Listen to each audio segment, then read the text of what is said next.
Ушул жылдын 4-апрель күнү өкмөттүн Чүй облусунун ыйгарым укуктуу өкүлү Эркин Тентишев Чүй облусунун Сокулук районуна караштуу Жаңы Жер айылында жашап жаткан Тажикстандан көчүп келген этникалык кыргыздар менен жолукту.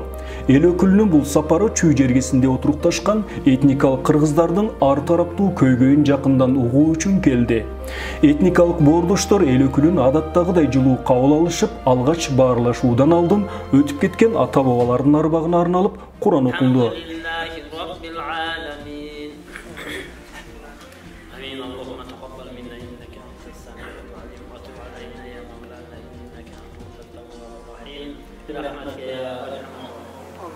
Чүй жергесинде ар кайсыл айылдардан келген боордоштор алгач жайык дасторкон үстүндө губернатор менен жакындан таанышып, баарлашып маек курушту. Андан соң Чүй башчысына кеп кезегин узатышты. Ал өз сөзүндө этникалык кыргыздар менен жолугуу жана аларга да колдон келген жардамын берүү илгеритеден эле эңсеп келген пландарынын бири экенин баса белгиледи. Эл өкүлү менен жакындан көрүшүп, өз көйгөйлөрүн жеткирүү үчүн ар кайсыл айылдардан мекендештер чогулду. Келген элдин негизги максаты айыл жерлериндеги көйгөйлөрдү бийлик өкүлдөрүнө жеткирүү жана жер тилкелерин алууда жеңилдетүүлөр каралышын өтүнүштү.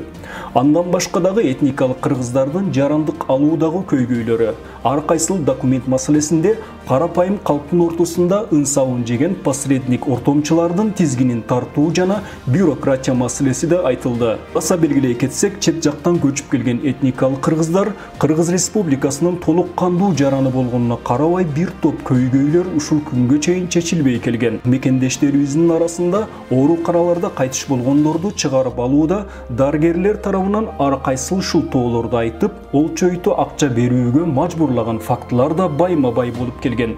Ушул эле маселе төрөт үйлөрүндө дагы дайыма көйгөй болуп турарын баса белгилеп айтуу керек. Айдар Акназаров Чүй жергесине көчүп келгенине 25 жылдын жүзү болду. Айылдагы негизги көйгөйлөрдүн негизги өзөгүн түзгөн мектеп маселесине токтолду. Тактап айтканда мектеп бар, бирок чакан болгондуктан окуучулар батпайт. Элибиз эмгекчил, жерди иштетип маңдай тери менен күнүн өткөрүүнү жакшы көрүшөт. Бирок жер жетишпейт деген маселени да айта кетти.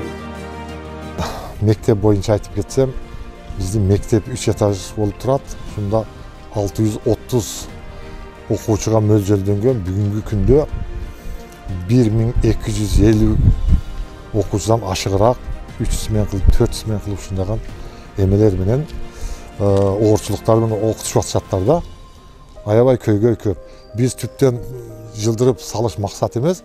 Ошол биздин мектебибиз аябай жакшы. Бирок ошого улап кичине бир жардам болобу, кайсы бир эме менен болсо дагы мектепти кеңейтип берсин деген бир сураныш болуп атат да бу жерде.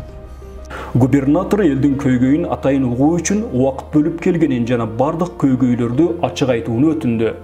Атайын запись кылдырып атам мен. Анын баарына Кудайым буйрса, Кудайдын колдоосу менен мен ар бир нерсени эл үчүн деген нерсени чечкенге аракет кылганы келгем. Ошол себептен уялбай, тартынбай, баарын айта бериңиздер. Мен жоопту азыр бербейм. Негизи мыйзамдын чегинде бүт баарын иштеп чыгам.